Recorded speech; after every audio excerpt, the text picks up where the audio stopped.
Hello বন্ধুরা, আবার আমি চলে এসেছি এক নতুন রেসিপি নিয়ে। 10 মিনিটেই রান্নাটা কমপ্লিট হয়ে যাবে। আজকে রান্না ভাপা পনির।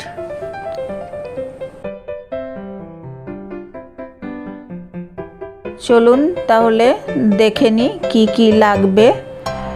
পনির ছোট করে টুকরো করে নিয়েছি, টক দই, কাঁচা লঙ্কা, পোস্ত, চালমগজ ও সর্ষে। সব মশলা একসাথে পেস্ট করে নেব। প্রথমে পোস্ত, চালমগজ, সর্ষে ও আমি পেস্টের মধ্যে দুটো লঙ্কা দেব। বাকি লঙ্কাগুলো চিড়ে পরে দেব।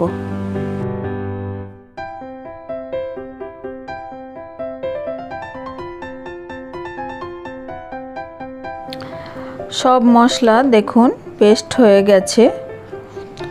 দইটা ফেটিয়ে দিয়ে দেব। এর মধ্যে স্বাদ মতো একটু লবণ দেব, একটু সামান্য পরিমাণে হলুদ দেব, খুব সামান্য চিনিও দেব, স্বাদটা যাতে ভালো হয়। ও এইটা মিশ্রণটা ভালো করে মিশিয়ে নেব। এরপর একটা টিফিন বাটি নেব ছড়ানো ধরনের। তারপর সেই টিফিন কৌটোর মধ্যে পনিরগুলো দিয়ে দেব এবং পনিরগুলো ভালো করে ছড়িয়ে নেব। তারপর পুরো মশলা পেস্ট করা যেটা আছে এই যে ওর মধ্যে ঢেলে দেব।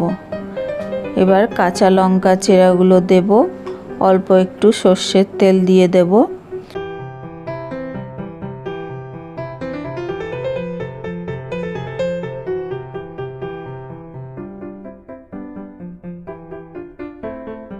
সব শেষে ধনেপাতা কুচি দিয়ে ঢাকনাটা বন্ধ করে দেব। কড়াইয়ে আগে থেকেই জল গরম করতে দিয়েছিলাম, জলটা গরম হয়ে গেছে। জলটার মধ্যে একটা ছোট পাথর দিয়ে নেব এবং ওই পাথরটার ওপর আমি টিফিন বক্সটা বসিয়ে দেব। হ্যাঁ দেখুন, এই টিফিন বক্সটা বসিয়েছি। তারপর ঢাকা দিয়ে দেব এবং সেটা 10 মিনিটের জন্যে রেখে দেব। 10 মিনিট হয়ে গেছে, ঢাকাটা এবার খুলে দেব। দেখুন ফুটছে। এবার আমি গ্যাসটা বন্ধ করে দেব। আবার টিফিন বক্সটা তুলে কিছুক্ষণ ঠান্ডা করতে দেব। তারপর বক্সটা খুলব। দেখুন বেশ 10-15 মিনিট হয়ে গেছে। বক্সটা আমার প্রায় ঠান্ডাই হয়ে গেছে। এবার ঢাকনাটা খুলব এবং আমার ভাপা পনির তৈরি হয়ে গেছে। ভাপা পনির তৈরি হয়ে গেছে। দেখুন পনিরগুলো খুব সফট হয়ে গেছে, অপূর্ব একটা গন্ধও বেরোচ্ছে। এই ডিশটি খুব তাড়াতাড়ি এবং খুব সহজেই তৈরি করা যায়। একবার আপনারাও বাড়িতে ট্রাই করে দেখতে পারেন।